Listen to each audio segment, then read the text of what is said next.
Retour sur ce plateau pour la deuxième mi-temps de Sport Magazine. Nous évoquons Kevin Denke, l'attaquant togolais des Éperviers qui évolue au FC Cincinnati en première partie. On a évoqué l'intégration incroyable de l'attaquant togolais en MLS avec l'équipe américaine. On se pose maintenant la question autour de son importance en sélection, de son atout qu'il pourrait apporter et de comment son sélectionneur Nibombe Daré pourrait tirer parti de son talent de façon à ce que cela puisse être meilleur que ce qu'il en est actuellement. Alors je commence par vous, Jérémy. Et voilà, et le coach Nibombe Daré peut bien profiter de Kevin Denke. Et déjà, Kevin Denke qui est très bon dans les jeux aériens, il sait comment faire la différence.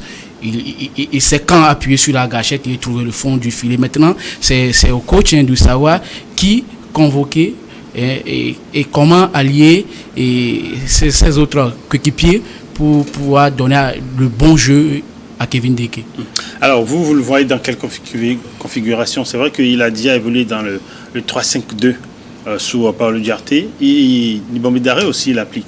Ouais, je pense que sous Paulo Duarte, le garçon a commencé à avoir un peu son importance dans le système. Malheureusement, il a été victime de cette éviction ou de cette démission.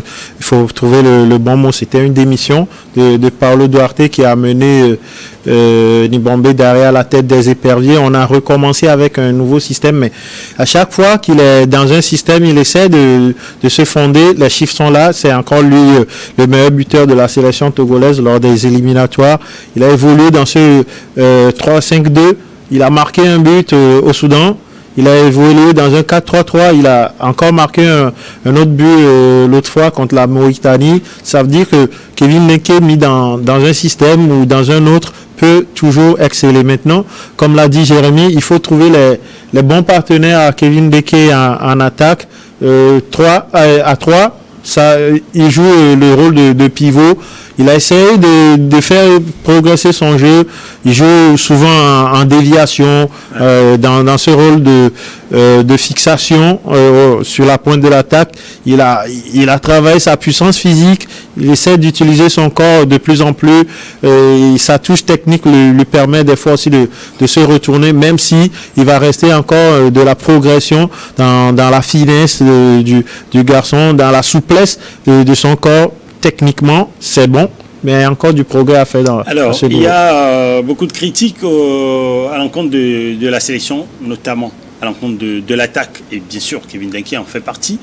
Et on n'est pas les seuls à le dire, parce que la presse en parle, mais également le sélectionneur en parle.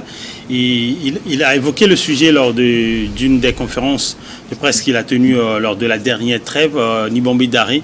On va le suivre, vous allez l'écouter. C'est tout un problème qu'ils essaient de gérer, l'inefficacité offensive. Notre plan de jeu, depuis un certain temps, depuis ma prise de fonction, c'est un football ouvert, ok, mais nous on essaie de jouer le plus sportif de manière offensive. On se crée des occasions, mais on manque beaucoup au niveau de l'efficacité offensive pour pouvoir concrétiser nos actions. C'est ce qui est aussi la cause de notre élimination sur les éliminatoires de la CAN.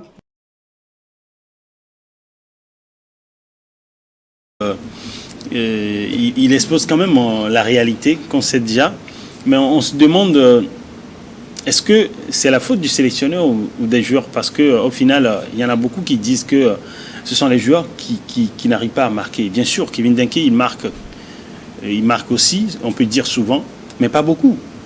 Est-ce que Kevin Denke ne pourrait pas marquer beaucoup plus que ça? Oui, évidemment, Kevin Denke pouvait marquer beaucoup plus que ça. Mais le problème qui se pose, vous savez, dans notre sélection, c'est très compliqué. Déjà, si on voit notre style de jeu, c'est très difficile de trouver vite Kevin Denke et lui servir la balle pour qu'il puisse faire la différence. Maintenant, de toute façon, je vais pointer du doigt le coach, puisque c'est lui qui convoque les joueurs, oui, que ce soit les défenseurs, les milieux, les attaquants. Donc, c'est à lui de savoir comment faire pour que la mayonnaise commence par prendre pour cette sélection. Alors, Dombobi, comment est-ce que Nibombe Daré pourrait faire marquer davantage que Kevin Denke? parce que la dernière fois, le Togo a fait un nul 2 buts partout face à la Mauritanie. Kevin Denke a marqué un but, mais ça aurait été intéressant que, par exemple, le meilleur attaquant de la sélection du moment puisse décider du match. Comment est-ce que Kevin Denke pourrait arriver à ce cap de pouvoir être le tueur, c'est-à-dire celui-là qui décide de tout un match avec les éperviers du Togo? Je pense que ça va venir de l'entraîneur aussi, mettre Kevin Denke au centre du projet collectif de la sélection nationale. C'est vrai qu'il y a aussi cette prise de pouvoir qui peut venir d'elle-même, oui, par le fait que le joueur soit celui qui souvent délivre son équipe, mais il y a aussi ce travail de l'entraîneur qui imprime un certain rythme à son équipe, qui impose à ce que les actions soient finies avec l'attaquant, l'avant-centre attitré. C'est le travail de Nibombe Daré d'imposer Kevin Denke comme finisseur des actions. Après, il y aura toujours cette question de l'état de forme général des éperviers qui n'est pas à son beau-fils, dont est victime Kevin Denke. Quand vous marquez 3 buts en 4 matchs, quand vous pouvez marquer 2 buts, quand une attaque marque 2 buts dans un match à domicile, mais que derrière ça en prend 2, ce n'est pas plus c'est plus forcément la faute de Kevin Denke, mais toujours est-il que ce sont les éperviers qui sont mêlés. Alors Kevin Denke va toujours être associé à ça. Il y a aussi il y a des carences dans l'équipe que Kevin Denke seul ne peut pas gommer, mais ouais, nous, consultants, observateurs, on va être exigeants envers le joueur. On va vouloir que ce joueur-là fasse la différence parce qu'aujourd'hui, c'est lui le pivot, c'est lui le fer de lance de l'attaque des éperviers. Donc forcément, ouais, ça doit inscrire des triplés quand l'adversaire marque 2 buts.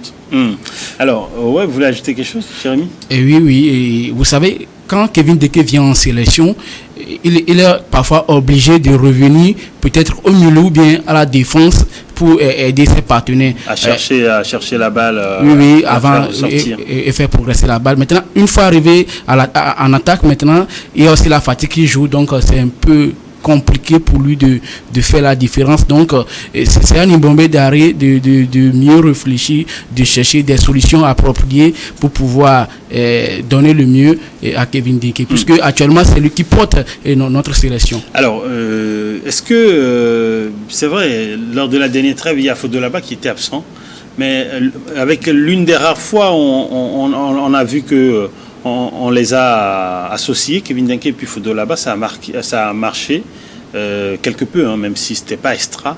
Est-ce qu'on devait privilégier ça souvent? Parce que c'est 2 joueurs qui évoluent quasiment dans la même configuration. Oui, évidemment, mais ça revient au choix du coach.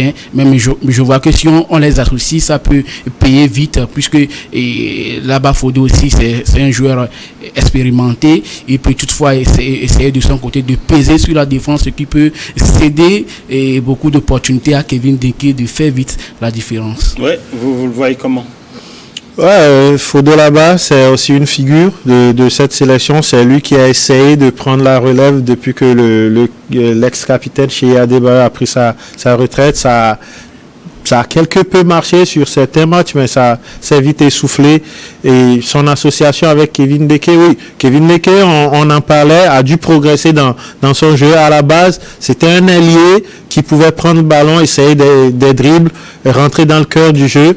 Il est aussi cet attaquant-là qui peut décrocher, venir chercher des ballons, 2 buts pour se retourner, faire face à la défense, partir de loin. Il y a beaucoup de variété dans son jeu, ce qui rend l'association avec Fodolaba intéressante. Après, Fodolaba, c'est vrai qu'il y a des questions extra-sportives auxquelles seul Nibombe Daré peut répondre. Pourquoi il convoque plus Fodolaba, pourquoi il le titularise plus avec Kevin Denke. Mais après, il va aussi de soi. Yao Ano et Thibaut Clidier de chercher à mettre Kevin Denke dans les bonnes dispositions. Il faudrait que l'entraîneur redistribue les rôles que chacun sache que voilà, on a un avant-centre à mettre en confiance, à mettre sur les bons rails, dans les bonnes dispositions pour qu'il marque.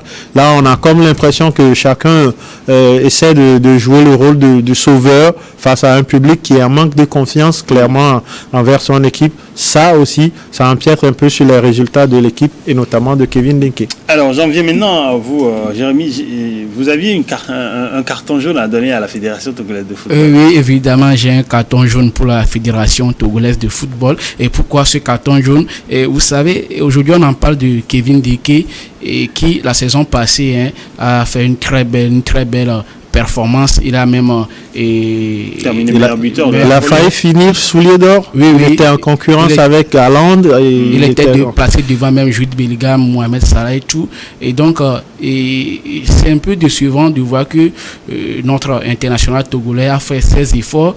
Et en retour, la Fédération togolaise n'a pas essayé de faire quelques scénarios sur leur page officielle, histoire de pousser, de mettre en confiance notre attaquant, puisque ça joue aussi psychologiquement sur ces joueurs. Donc c'est la raison pour laquelle je donne ce carton jaune à la Fédération togolaise de football. Vous voulez réagir?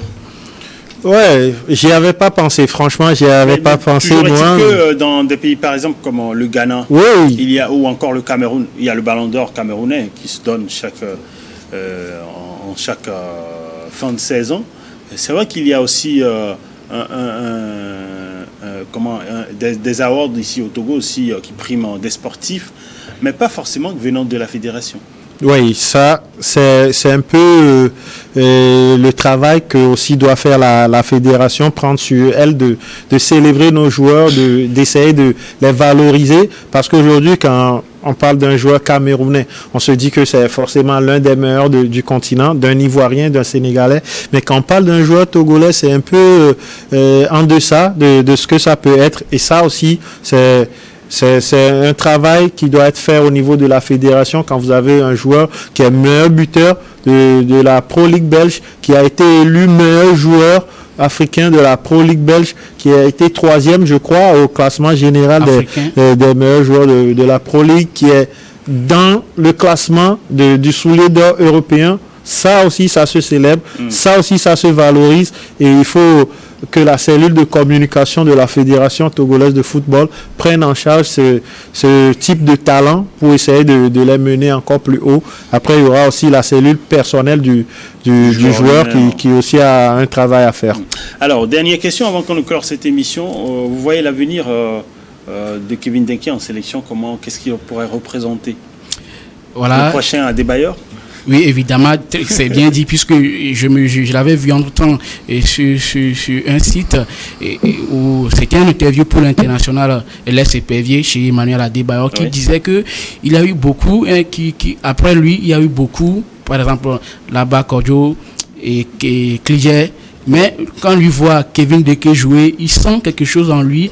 Il sait que celui-ci peut apporter le Togo quelque part. Les autres aussi peuvent le faire, mais il a plus confiance en Kevin Denke. Donc moi je vois l'avenir de notre sélection avec Kevin Denke est très très radieux. Alors vous le voyez comment cet avenir pour Kevin Denke en sélection? Il y a du boulot.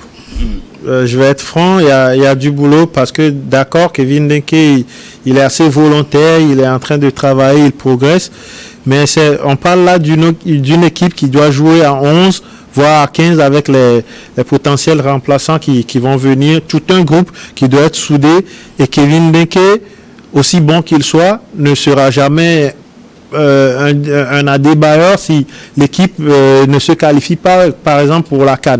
C'est ce qu'on attend aujourd'hui des éperviers de Kevin Denke.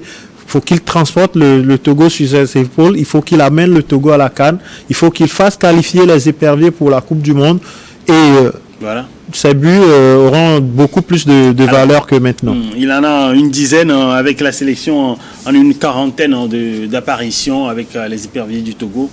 C'est très loin quand même de ce qu'on pourrait attendre d'un prochain Adebayor. Il n'a que 24 ans, il a encore le temps de pouvoir réaliser cela. Ouais. C'est beaucoup de travail et un long chemin à parcourir.